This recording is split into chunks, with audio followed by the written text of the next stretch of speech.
Jeremy Thomas stepped off the plane, the cold air hitting him as he walked down the ramp, his boots heavy against the tarmac. He had come home. But this wasn't the welcome he had imagined. It was supposed to be a hero's return, full of pride and recognition for the sacrifices he made overseas. But instead, it felt like stepping into a strange world. His hometown, the place he once knew so well, now felt distant, almost foreign. His mind replayed the faces of those he left behind. And yet, when he looked at his own city now, everything seemed off. Even the familiar streets felt colder, less inviting. The crowd that had once cheered for him as he left for war now barely acknowledged his return. When Jeremy reached the pickup area, his sister, Lisa, stood waiting. Her face showed a mix of relief and concern.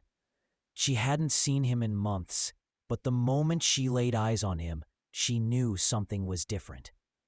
"Hey, big brother," she said, wrapping her arms around him in a tight hug. He tried to smile, but the warmth that used to flow through their bond wasn't there. "Hey, Lisa," Jeremy replied, his voice flat. He wasn't sure if he was even happy to be back.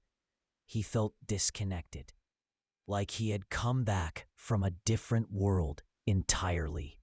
That night, as Jeremy lay in the room he grew up in, he found it hard to sleep. The same posters from his youth still hung on the walls. The same trophies from high school sat on the shelf. But it felt like someone else's life now. The person in those old photos, the boy who had dreams, didn't feel like him anymore. He stared at the ceiling, the memories of war still fresh in his mind. The friends he'd lost, the violence, the trauma. All of it now felt like a distant nightmare, and yet it was still so close. He was back home, but everything about it felt wrong. The next morning, Jeremy took a walk through town. He wanted to reconnect, to feel the old rhythms of life, but the streets seemed emptier than he remembered. People walked by without looking at him, as if he were invisible. He couldn't shake the feeling that he no longer belonged here. He passed a man he used to know, one of his old high school buddies. The man hesitated for a moment, then came over, offering a weak smile. "Jeremy," he said, almost unsure. "I thought you'd be different." Jeremy's anger flared, but he kept his cool. He wasn't sure what bothered him more, the condescending tone or the fact that his friend didn't seem to know what to say to him. "Yeah, well, it's been a long time," Jeremy said, his voice laced with bitterness. "Things change." As the days passed, Jeremy began to realize just how much had changed, not just in him, but in the people around him. His friends didn't know how to talk to him anymore. His family seemed unsure of how to support him. And the community, once proud of his service, now barely acknowledged his presence. One night, he walked into a local bar, a place he used to hang out with his friends. The familiar smell of stale beer and worn wood didn't feel comforting anymore. The men inside barely glanced at him as he sat down at the bar. He ordered a beer, but it didn't taste the same. It wasn't just the bar that had changed. It was him, and it was the world around him. Jeremy began trying to reach out for help, first going to the local VA office. He needed assistance, needed support, some recognition of what he had been through. But every time he walked through those doors, he was met with a wall of bureaucracy. No one seemed to care. No one seemed to understand. His calls for help went unanswered, and he realized that even the system designed to help veterans like him was broken. The people who had served, sacrificed, and fought for the country were now left to fend for themselves. But Jeremy wasn't one to give up. He couldn't, not after everything he'd been through. Jeremy couldn't shake the feeling that his country had forgotten him. He had fought on foreign soil, risking his life for something bigger than himself. He thought that coming home would be a relief, that he would be welcomed as a hero, but instead, he was treated like a ghost. Everywhere he went, people avoided his gaze, unsure of how to deal with a man who had been to hell and back. The realization hit him hard. His service meant nothing. The country he had fought for had nothing to offer him. And as the days passed, the silence around him grew louder. His calls for help to the local VA office went unanswered, and the medical treatment he needed was slow to come, if it came at all. One morning, Jeremy woke up and found his phone buzzing. It was a message from Lisa. "Jeremy, I got a call from the VA. They said there's no funding for new cases right now. We'll have to wait even longer." It was the same story he had heard before. There were no resources, no funding, no help. He could feel the walls closing in around him. He wanted to scream, to break something, but he was too tired. Every effort to move forward seemed like it was met with an invisible force, pulling him back down. Jeremy tried to reach out to old friends who had come back from the war. They were scattered now, some buried in their own struggles, others numbed by the same apathy that Jeremy was fighting. He went to see Mike Rivera, an old comrade from his unit who had been struggling even before they left for Iraq. Mike was holed up in a small apartment on the outskirts of town. When Jeremy knocked on the door, he wasn't sure what to expect. Mike was an alcoholic now, his life unraveling in slow motion. The door creaked open, and Mike's face appeared, pale and tired. "You here to save me, man?" Mike's voice was low, defeated. Jeremy didn't know how to respond. Mike didn't need saving. He needed something that Jeremy couldn't give him. But maybe, just maybe, they could help each other. "Mike, we've got to do something," Jeremy said, looking at his old friend. "We can't just sit here waiting for the government to fix us. They don't care about us. They never did." Mike looked at him for a long time, then muttered, "What do you expect to do? They won't listen to us. You know that." Jeremy clenched his fists, frustration bubbling over. "I don't care if they listen. We're not invisible. We fought for this country, and we're gonna make them hear us." Mike was silent, but Jeremy could see the flicker of something in his eyes. Maybe hope, or maybe just the desperate need for something to believe in. That night, Jeremy sat in the small apartment with Mike, talking about what they could do. It wasn't just about the government. It was about the people who had turned their backs on them, the friends who didn't know how to face them, the community that had forgotten the cost of their freedom. Jeremy wasn't sure where to start, but he knew one thing. He couldn't stand by and let it all fall apart. "Mike, we need to make a stand. We need to organize. Maybe we can't change the system overnight, but we can show them we're not just going to disappear." Mike nodded slowly. "You really think people care?" Jeremy's eyes hardened. "They will when they see us fighting for ourselves." Jeremy's determination grew stronger as the days passed. He started reaching out to other veterans in the area, organizing small meetings in local community centers. At first, there was little response, but as word spread, more and more men and women showed up. They were all from different walks of life, but they shared a common bond: the scars of war and the frustration of being forgotten. But the deeper Jeremy delved into the fight, the more he realized how deep the problem ran. It wasn't just about resources. It was about respect. And respect wasn't something that could be earned by fighting overseas. It was something that had to be demanded at home. Jeremy's efforts to rally fellow veterans began to gain traction. The small meetings grew larger, more veterans showing up to share their stories.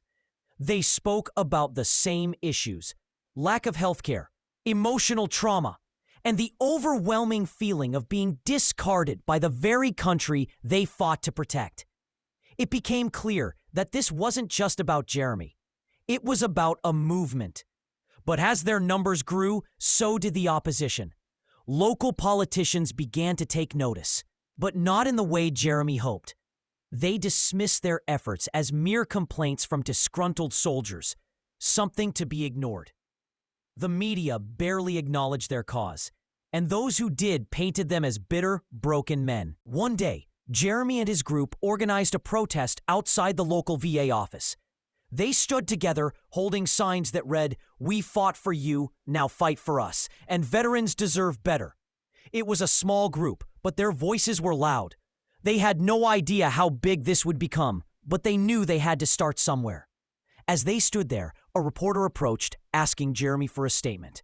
He wasn't sure what to say at first. He had practiced speeches in his head before, but this was different. This wasn't for a crowd or a podium. This was personal. This was his fight, and he had to make them understand why it mattered. "We're not asking for handouts," Jeremy said, his voice shaking slightly. "We're asking for what we earned, what we deserve. We fought for this country. We didn't come back to be forgotten." The protest sparked something. The media began to pick up the story, though not always in a positive light. Some criticized the veterans for disrupting the peace, while others applauded their bravery for speaking out. But Jeremy didn't care about the press. He cared about making a change. And the more people who heard their voices, the more they realized they weren't alone. However, not everyone was supportive. Jeremy began receiving threats, anonymous letters, phone calls, and messages warning him to stop. Some accused him of disgracing the military, of undermining the honor of those who had served. The local police even showed up to monitor the protests, keeping a close eye on the veterans. One afternoon, while Jeremy was walking back from a meeting, he was approached by a local businessman. The man was older, dressed in a suit, and he looked like someone who didn't have much interest in getting involved with the protests. "You're making a lot of noise, young man," the businessman said, eyeing Jeremy with an almost amused look. "But you need to understand something. People don't want to hear about your problems. You'll just make them uncomfortable." Jeremy felt his blood boil, but he held his ground. "I'm not asking them to be comfortable. I'm asking them to listen." The businessman shook his head. "People like you don't understand how things work. You'll never get anywhere with this attitude." Jeremy's resolve only hardened. He knew this wasn't going to be easy, but he wasn't going to back down. He began meeting with other veterans across the country, connecting with those who had faced similar battles. They exchanged stories of discrimination, neglect, and the invisible scars they carried. Jeremy knew the fight was far from over, but he also knew that it was starting to gain momentum. One night, while talking to Mike, who had recently joined the movement, Jeremy looked at him and said, "We're not just doing this for us. We're doing it for the guys who didn't make it back. They didn't have a voice. We have to be their voice." Mike nodded silently, the weight of those words sinking in. The veterans were no longer just fighting for themselves. They were fighting for the memory of those who had been left behind, those who hadn't come home to face the injustices. But the harder they fought, the more the resistance grew.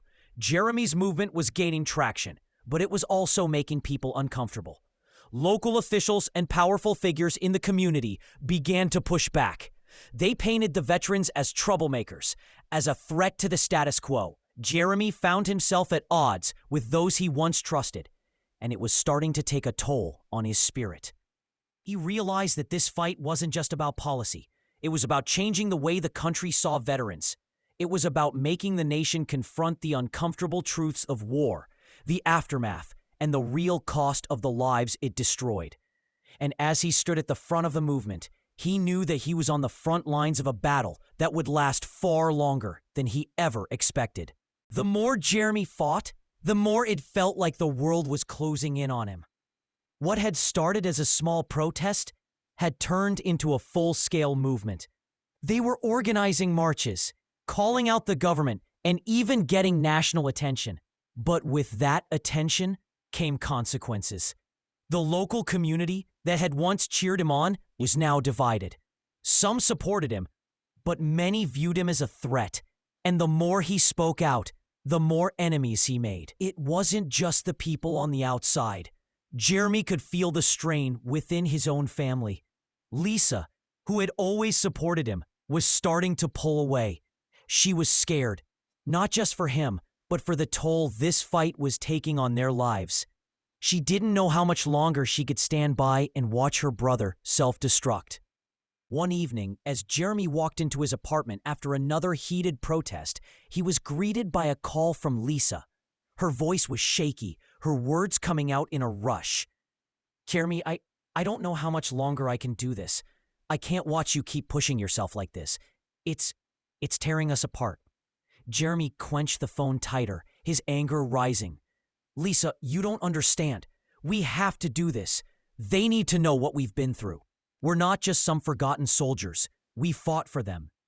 "No, Jeremy, I know," Lisa said, her voice breaking. "But it's not just about fighting them. It's about fighting yourself. You're losing yourself in this battle. Please, come home." Jeremy stood silent, staring out the window. He wanted to go home, but he couldn't. Not yet.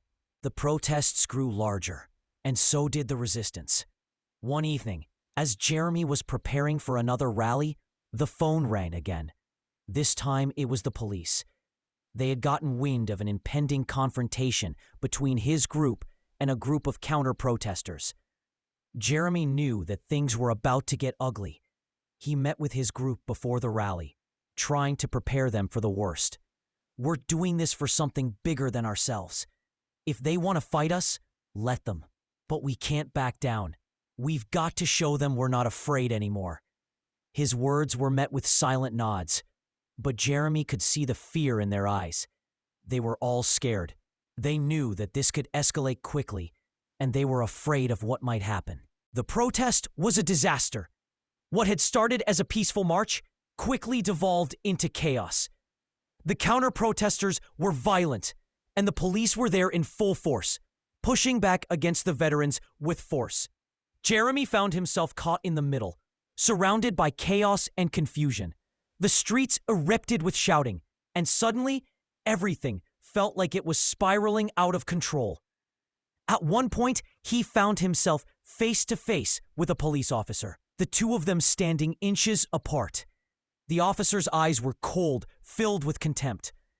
"Get out of here, soldier. You're making a fool of yourself," the officer barked. Jeremy didn't back down. "You don't get it. We're not just asking for help. We're demanding it." The next day, the news was filled with reports of the chaos that had erupted. The headlines were full of accusations against the veterans. Violent, angry, out of control. Jeremy's face appeared on every screen, and the media painted him as the leader of a dangerous movement. What had started as a fight for justice had now become a political nightmare. Jeremy couldn't escape the glare of the media. They painted him as the villain, the troublemaker, the one who had disrupted the peace. The message they were sending was clear. Veterans like him were no longer needed, no longer wanted. They were a burden, a distraction, and the country was done with them. He didn't know how much longer he could keep fighting. The pressure began to mount. Jeremy's phone rang constantly, his inbox flooded with messages from reporters, politicians, and even angry citizens. People who had once supported him now turned on him, accusing him of everything from dishonoring his brothers in arms to causing unnecessary conflict.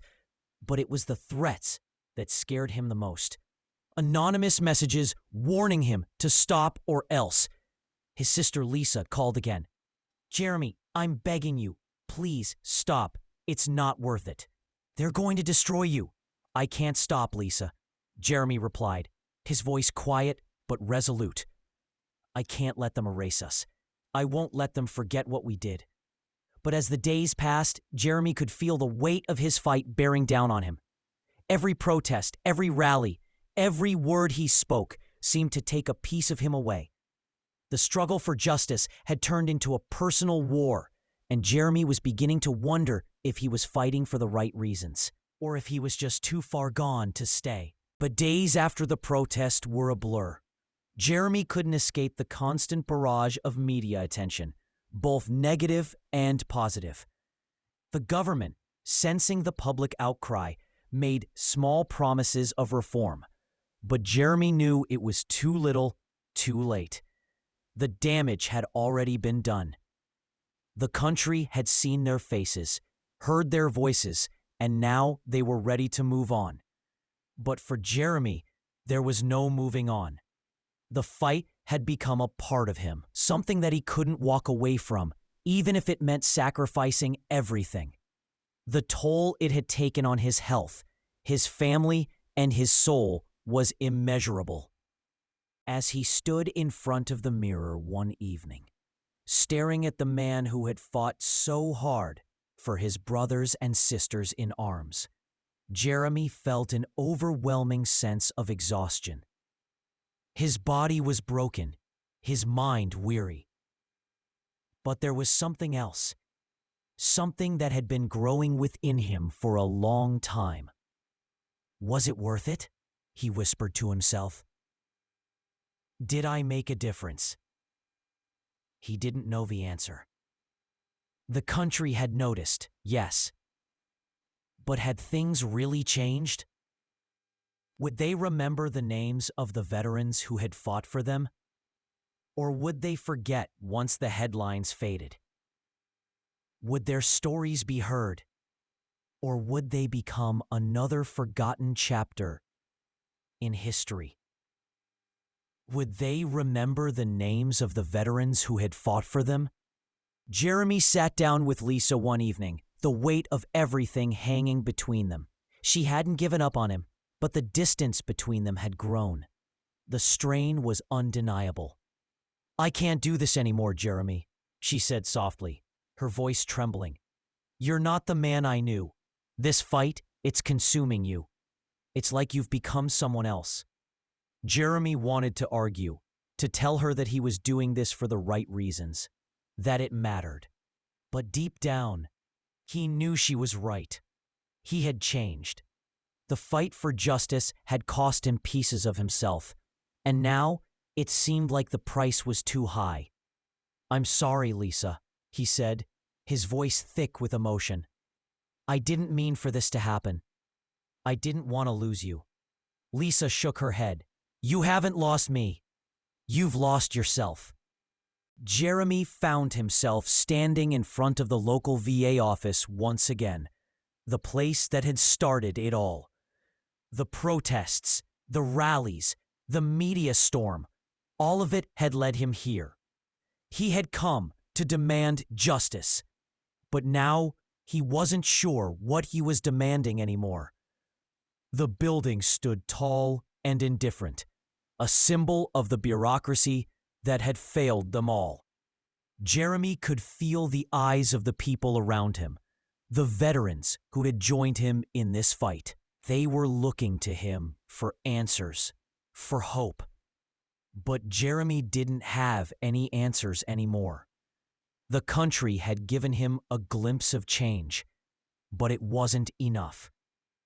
They had given him promises, but those promises had been broken, just like the ones they had made to every other veteran before him. And then, as he stood there, something shifted. It wasn't a victory, not in the traditional sense. But as Jeremy looked around at the veterans standing beside him, he realized something. They hadn't won all the battles, but they had fought. They had made the world listen, and that was more than they had ever been given before.